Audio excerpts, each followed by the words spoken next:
Hello everyone, welcome to Mr. Lee's Math Class Videos. I'm Mr. Lee.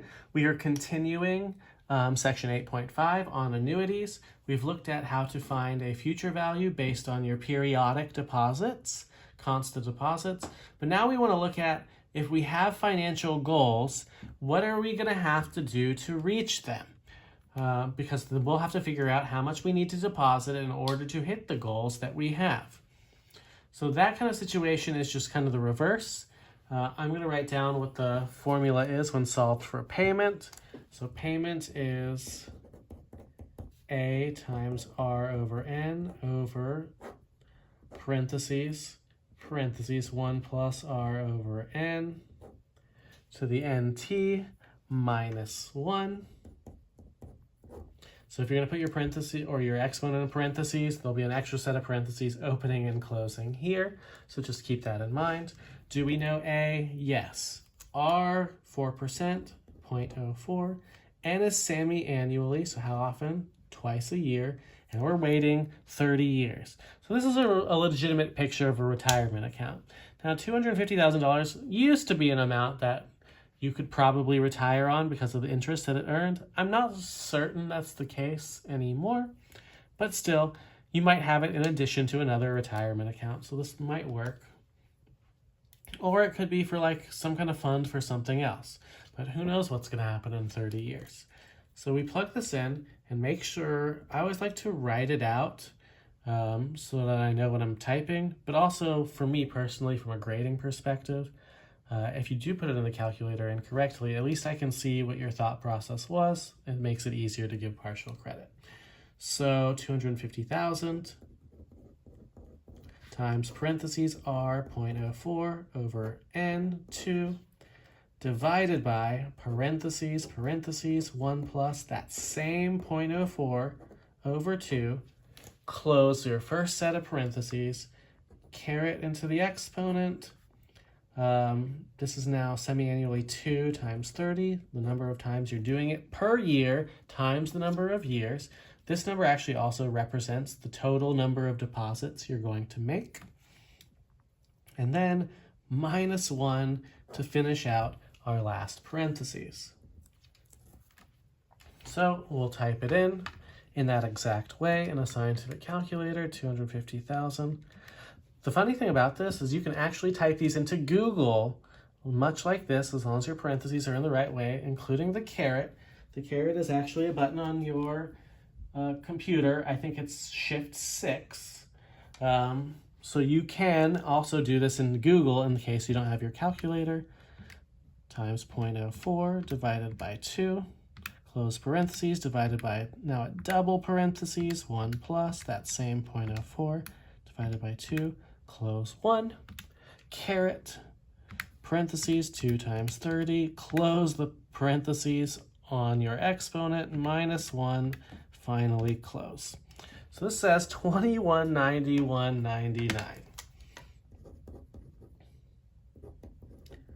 So what is this really telling you? It's saying you have to basically deposit $2,192 semi-annually, so every 6 months, for 30 years in order to hit this $250,000 goal.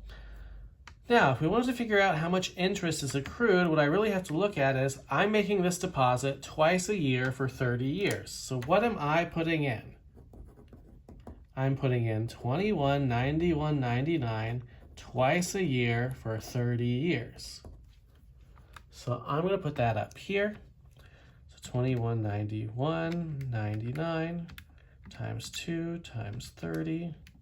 I'm actually depositing $131,519.40. FYI, if you only get one decimal place when you're calculating, give me the second one for cents. Please do not stop it at 1. So, of the $250,000, I am depositing $131,519.40 of that amount.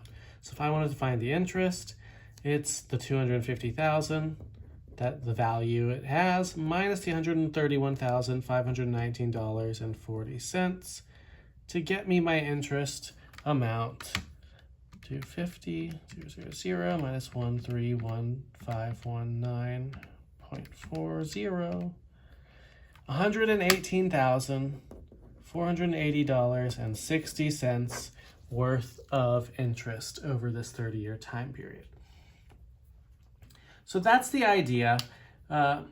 You really kind of want to know how to hit your financial goals if you're going to have financial goals. And this is how it works if you're going to constantly make small deposits, which is a much more likely scenario for most people because you're not going to have a giant lump sum to deposit in that situation. So I'll leave B for you to practice. And let's look at, say, a word problem form of the same thing, because very often these will be delivered in word problem form in real world scenarios. So let's take a look. Mr. Lee wants to be a millionaire, but he can only save $250 per month. He did get a really good 10% interest rate and starts depositing his savings into that account. How much will be in the account in 30 years, and how much will he have deposited? Did he hit his goal? First off, as a side note, if anyone offers you a 10% interest rate, you take it, period. So let's look at this. We know that my amount that I'm depositing is $250. I'm doing it every month, so N is 12. My interest rate is 10% or 0.1. And my time is, I'm willing to wait for the long haul, 30 years. So this is one of the ones where we're solving for future value. So as a reminder, this is A equals payment times double parentheses, 1 plus R over N. So the NT minus 1 all over R over N. So let's toss it in. I'm going to be making lots of payments. So my A is 250 times double parentheses, 1 plus 0.1 over 12. Close the first parentheses to the, so caret into the exponent, 12 times 30. Close that parentheses, minus 1. Close that parentheses, divided by a new parentheses, 0.1 over 12. If you ever wonder if I get tired about saying the word parentheses, I do. But it's important because that's the way we get it into our calculator properly, so we don't want to mess that up. But again, write it out before you type it in. This should always help you solidify your understanding of how it works. So then you type 12 times 30, close parentheses, minus 1, close parentheses, divided by 0.1 over 12. Oh, we failed. That's okay. Our future value is approximately $565,121.98. Waited 30 years, that's all I got. But actually, that's not terrible because let's see how much I actually put in. I put in $250 a month, 12 months a year for 30 years. And then I'll realize that this isn't the worst deal we've ever seen. I actually only deposited $90,000. You might be thinking, well, how is that possible? How did it grow so much? If you look up at number 2, we put $118,000, or we put in $131,000 for 30 years and only got $250,000 out of it. This is the power and the difference between a 4% interest rate and a 10% interest rate. A 10% interest rate is incredibly powerful. So for my $90,000 over 30 years, I'm getting $565,121.98 out of it. So you'll see that our interest is the $565,121.98 subtracted by the $90,000.